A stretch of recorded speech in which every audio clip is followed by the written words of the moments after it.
I'm here with Jeff and Faria, directors of Remote Area Medical. The stories are real. I think everyone has someone in their life that goes through a situation like that. What made you want to bring this particular story to light? How did you learn about it? We first heard about the organization through my Aunt Sue, who's a retired nurse, and she'd seen a story on the news about Remote Area Medical, and just kind of announced one day, I'm going to go volunteer, I'm going to go to the mountains of Tennessee, I don't know where, but I'm going to go work at this clinic. And this sounded really crazy to all of us, but she came back and said it was it was the highlight of her nursing career. And so she said to all of us, you guys should go, everybody should volunteer at Remote Area Medical. And so we went and volunteered about a year later at a clinic in Pikeville, Kentucky. And after being there and being in that environment and meeting some of the folks from Appalachia and hearing their stories, we thought we need to do a film about this. Ryan, how about you? Did Jeff introduce you to the story, or how did you learn about what was going on there? So Jeff and I are actually also partners in crime in life. So, his family's my family. So we heard about the story around the same time and volunteered together. And that was really when it sparked it for us. I mean, I think that we knew something about how problematic our healthcare system is, but I really was not aware that it looked like that. Until we were there volunteering in these rural areas, I really had no idea about the fact that every community that this organization goes to, they see thousands of people line up, thousands of people that are turned away, and it really just shocked me. Because, as I was watching the film, there was a lot going on. It's about healthcare, commentary on healthcare, commentary on, the economic system there, in these rural areas, and their access to health care. One of the things that grabbed me was exactly what you brought up. A lot of people are turned away. Some of the volunteers, there was one lady in particular who was passing out the tickets, and there was a lady following her, please, my mother, we can only come here for today. What did they convey to you? What are they feeling? We can imagine what they're feeling, but, what were their thoughts when things like that happen? The organizers, it's really difficult for somebody like Teresa who hands out the tickets, because she has to make. It's not really a Sophie's choice per se, but she will run out of tickets eventually, and there will be people who do not get in. And everyone who doesn't get in is going to have a really good reason for being there. They may or may not be able to come back the next day or the day afterwards. And so this may be that was their only shot, but it's the luck of the draw. They have to have some sort of a system in place that is as fair as possible. Fair in the sense of the numbers run out and that's it. But it isn't fair that anybody has to go through any of this. I think what really struck me about that moment is that I felt equally for both of those people. The organizers are there because they want to help, but they have to have some sort of organizational system. And then when it comes to the people, I might do the same thing. If I were in her position, I would probably beg or try and, find a way no matter what. Nobody sleeps in a parking lot for 3 nights to get their blood pressure checked or their teeth pulled unless they have to. You saw a lot of people who you came through who actually made it, and you focused on a few of them.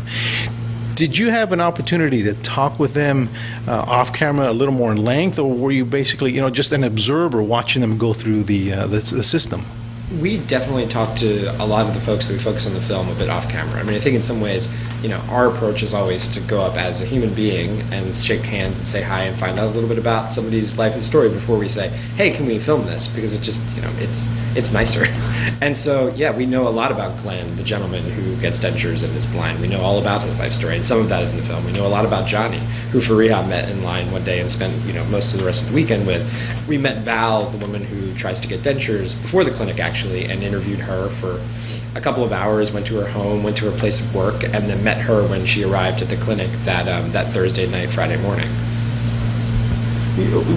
How did that have an effect on you as a person, as a filmmaker, and you get involved in your story, but you personally, what kind of effect did it have on you? What kind of feelings were you thinking as they were telling you these stories? It was incredibly emotional, and I mean that's part of how we ended up making the film too, because while we volunteered, we have no medical experience, so we mostly worked in registration. And you'd ask people these very basic questions like, do you use well water, what medications are you on? And we realized how much your health is tied into the whole rest of your life, because these simple questions would yield answers about, what was happening in their lives and marriages that break down and how hard it is to feed their kids. I just didn't really know the repercussions of going without health care for so long. I thought of it as a primarily physical issue, maybe. Like, of course, it's horrible to be in pain all the time, to be uncomfortable all the time, but it's also about, your ability to get a job, to take care of your family, your pride in yourself. I think that really taught me a lot about how complicated the situation is, and to have a lot of compassion, and to understand that the situation's much more complicated than I knew. Because there was one gentleman, and I don't recall his name, and he was one that had dental issues, but he was talking about going out and basically medicating himself, and you see, how he does that. Did you have a chance to talk with him? Because he was saying, it's pain. You got to do whatever it is to handle the pain.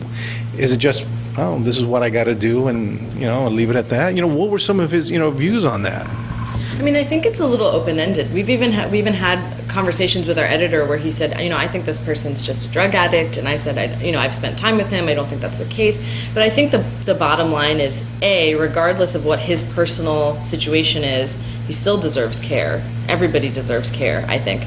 And B, that even if he has some personal, issues with recreational use, which he says he doesn't, but who knows, what he says is still true, which is I can afford to alleviate my pain for $5 by going out and buying a painkiller from a friend, and I can't afford to go to the dentist. And that's a perfect example of one of those things that really complicated how I look at certain issues, like, over-the-counter drug abuse in this region. Like, a lot of people are in his situation in pain all the time, so maybe that is a huge factor in why this abuse goes on.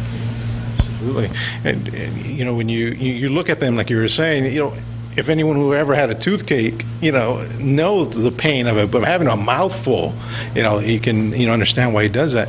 Stan, the person who started it, did you have a chance to talk with him? Because you see him and he makes comments, but there isn't, he only has a few moments where he says things are very poignant. What were some of the things that he said to you that didn't make it in the film that just grabbed you?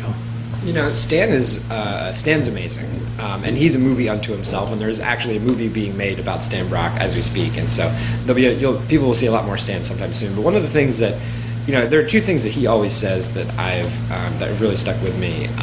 One, he says. A tooth is a tooth in Baltimore, in Detroit, and Seattle, and he says that because most states don't allow doctors to cross state lines to practice, even if they're providing free care. So something like 40 states don't allow RAM to operate, and Stan feels that this is sort of ridiculous. A dentist can do this kind of work anywhere.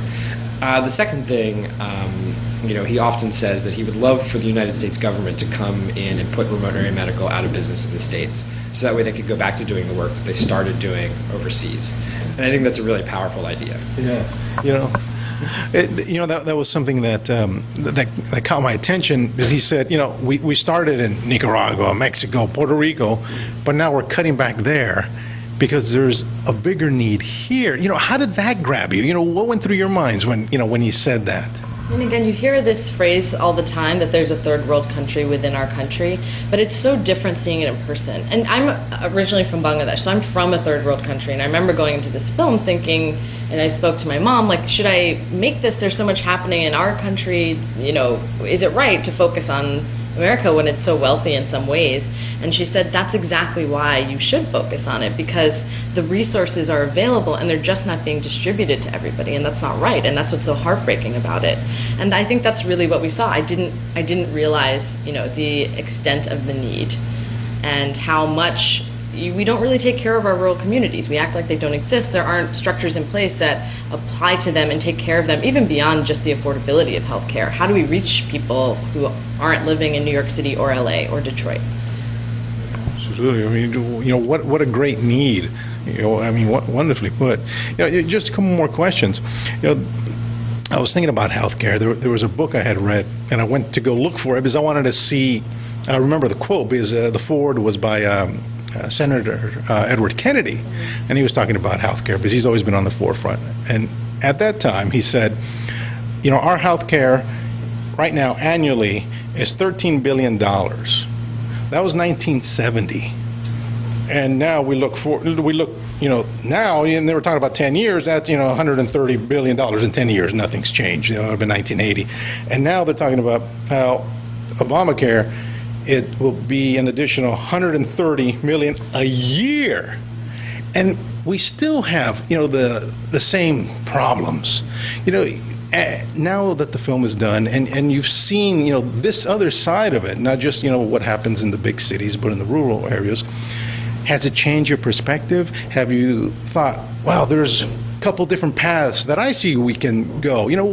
Personally, what have you seen or, thought about or changed your mind about? Yeah, I mean, I think, we've always been, politically folks who feel that everybody deserves the access to some kind of basic care. And however that is provided, it seems that it's working pretty well, governmentally provided in all sorts of countries around the world. How you structure that system is another question that's for people far smarter than me to answer. But it does seem like, there are things that there's a gap that needs to be filled, and some more stuff that could be done. Now, what's interesting, we learned through Remote Area Medical that something like 70 to 80% of the work that they do is around vision and dental services. And even with the Affordable Care Act, even with some of the national health services that are out there, the models in Europe and Canada, et cetera, a lot of those don't cover dental and vision. And you realize, just how much, as Fareeha said, having a pair of glasses can impact your life, having bad teeth can impact your life. We need to think about health in a more holistic way, I think, and include these kinds of services, so that we can make sure people can just function in society and feel good. And that includes education too. And a lot of people, when they watch the film, have a hard time with the fact that people are smoking and are drinking soda and all this, not eating right. And part of it is access, but a lot of it is if a doctor hasn't been part of your life for most of your life, you don't make the same kinds of choices. So I think that it's a cycle that benefits itself. If you understand health better and it's something that you prioritize because somebody is helping you do that, you won't need as many services in the long run. Fantastic. Love the film. And just last question, socialmedia.com for it, where people can find out more information about it. RemoteAreaMedicalMovie.com. We're on Twitter at RAMMovie, and Facebook, I think, is just Remote Area Medical. It was a fantastic film, really, really touching. Congratulations. Thank you. Thanks very much.